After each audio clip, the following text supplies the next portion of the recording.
future day. City Manager Jeff Fielding had some very strong words for council this morning. You know, I think that council is entirely within its rights to really ask tough questions about this sort of thing. And his point was that we probably need to invest much more in economic development than we have been. It's an interesting point to make at this time because, of course, we've just passed our new economic development strategy. And what we're looking at today is in some ways characterized as an acceleration of the existing strategy, but in some ways is brand spanking new to a strategy that was just passed. So to me, I think council is well within its rights to question that and determine if this is a good use of money or not. Was he out of bounds? No, of course not. You know, the kind of environment that I encourage here at the city is when that are my colleagues who work for the city should give us their best opinion at all times and not worry about the political filter. And you know, our job is to apply the political filter, so I love this kind of conversation. So are investors ignoring this city because of what they're seeing and reading? I don't think so. I don't see much evidence of that. I think what we heard from the head of Calgary Economic Development was about a very specific issue around venture capital. This has been identified for a long time. It's particularly around second stage venture capital. So as the small companies, startups start to get bigger, they find it very difficult to access the money they need to get bigger here. And either they sell out or they move. And this is a well-identified problem that we've seen for 20 years. But it'll be interesting to see if there are new solutions coming up. But it sounds like you understand there is some cynicism amongst council members about the effectiveness of putting more money into economic development specifics. Yeah, where I'm standing right this minute, I've been very quiet in this debate because I actually have been really listening very carefully. Because where I stand at this point is there's a lot of stuff in there that makes sense. I am not convinced that the buckets that we see in front of us are the right ones or really ways to have maximum impact. So, I'll listen to the rest of the debate, but in my mind, we probably do need to invest in this area, but it might not be precisely what's in this report. So what would be a better use of those dollars if not in the ways spelled out in the report? Well, I think the bit about creating an innovation economy is pretty weak, frankly. Lots and lots of different places have tried to do this, and I don't think throwing $300,000 at it is going to help much. I do think that hiring some folks on contract to beef up the business development work we're doing in certain industries is probably a very good idea. And so those are the sorts of things we'll need to flesh out with them after the break. Do you worry with an organization of its size that for economic development this kind of supposed to be a short-term boost might evolve into, hey, we need more money, period? I absolutely worry about that, and that's a question that we need to push further down. Is $1.5 million going to be part of the Energy 2.0 campaign effective? And at the same time, we got to be known for more than just being an energy city. Oh, actually, it's been a really, really effective campaign because of the pun in the title, right? It's be part of the energy, it's not be part of the energy industry. It's be part of the energy of the community. And the first iteration of that has been incredibly successful.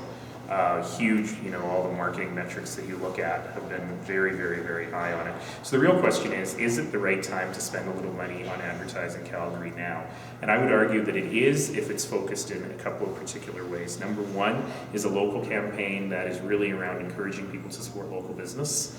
I think that there is some opportunity to do some co-op work with the private sector on that.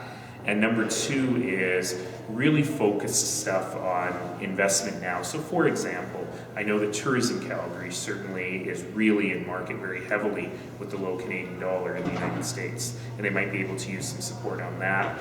There is a big announcement coming this week about new airport links with Calgary and other places, and we may want to go into market on the other end of those flights.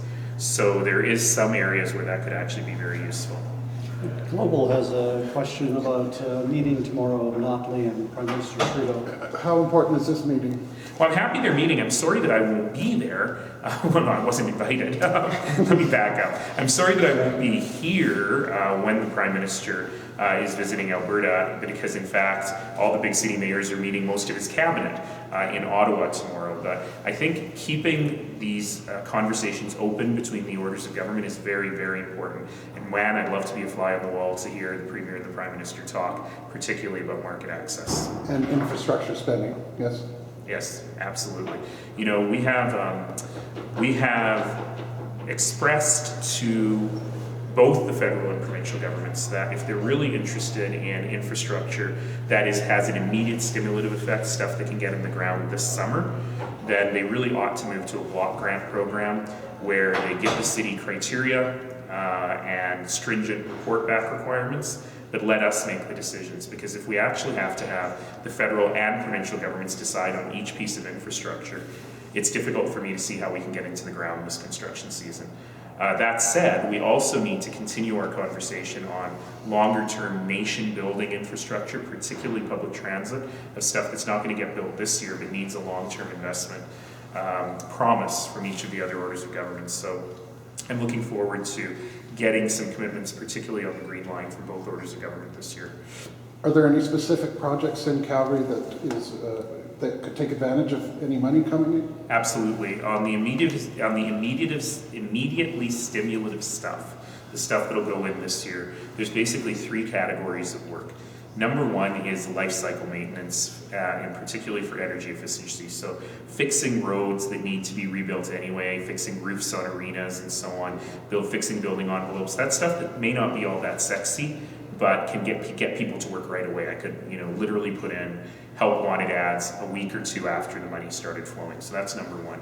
Number 2 is there are a few things that are design ready for new builds. The biggest one of those would be completing Airport Trail from Stony Trail all the way to the Center Street alignments. So there are a couple of big projects like that I would classify as new builds, and a number of much smaller ones. And then finally, I think that it really is time, if they want to spend money on stuff that is immediately stimulative, for the federal and provincial governments to recommit to affordable housing. We haven't had a single unit of non-seniors affordable housing funded here in Calgary in years, and it really is time for them to recommit to their portion of funding affordable housing. I have one more. What do you think of Evan Woolley's idea from the Chamber of Commerce to rebate about 40% of the business tax over the next couple of years? Well, let's see how the conversation about that goes today. I'm not sensing a lot of love for that idea around the council table. But let's see how the conversation goes. My challenge is that both Councillor Woolley and the Chamber of Commerce have referred to it as a gesture or a symbol. $60 million is an awful lot of money to pay for a symbol, particularly if the amount of money that each business gets wouldn't save a single job. And so that's a real conversation we have to have. Essentially just cover the City Mayor's agenda, what you're taking in. Sorry? Essentially just cover that, what you're taking in. Yeah, well, no. Okay, so what are you taking for that? So Big City Mayors will be talking about a bunch of stuff. Infrastructure, of course. We'll be talking in particular on the city's role in climate change and how cities can support the federal government in the work they're doing. I understand there is a real record turnout of mayors as well as a record turnout of cabinet ministers, so it should be a series of good discussions. You mentioned yesterday. This is the longest scrum ever. So I'm just getting warmed up. Darcy, Yesterday there's tacos for lunch. It's my birthday. They'll all be gone if you're stuck with these people. Tacos. Yeah, I don't care about you. Yesterday you mentioned that there's double-digit unemployment scenarios floating around in the CED report that's before council right now. We talked about 12%. Some are forecasting. Who's forecasting this, and how likely is that? Well, I don't have a crystal ball. I can't really say, but I do know that a lot of private sector folks out there are building scenarios at various levels, and the city needs to be resilient enough to be able to manage that. Thanks, everybody. Gotta get going. Just quickly, No one asked me about the cabinet shuffle. Oh well. your tweet to Mayor Watson, is there any city policy regarding who can or is not allowed to rent at city facilities to speak if you find there? I believe there are, but I don't know for sure. However, this particular issue is not city-owned facility in any way. It is sort of funny that I think they're meeting at a mall after the mall is closed. I'm not quite sure how that works, but I'm pretty sure no one's going to show up either. Okay, cabinet shuffle, all good. All good? I'm only just glanced at it because I was in committee, but I'm happy to have a standalone minister looking after seniors and housing. I think Minister Hoffman's portfolio with health, seniors, and housing made it hard to talk about housing. So I'm happy to see that. I'm happy to see a Calgary MLA become the Mayor of Culture and Tourism, because that is also an area that we're going to be focused on a lot over the next year.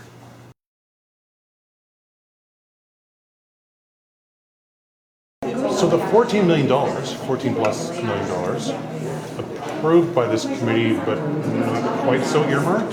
Why? That's right. So if I'm reading the committee's direction correctly, they didn't mind the overall idea of about 7 million going to housing and about 7 million going to economic development, but they weren't very keen on the breakdown of those funds.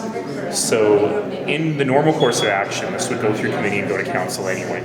So it comes to council in 20 days' time. So committee today asked for an additional report, sort of breaking down how that 7 million will be spent to come to council along with this original recommendation. So pick through this again line by line with all of council? Yeah, it's going to be fun.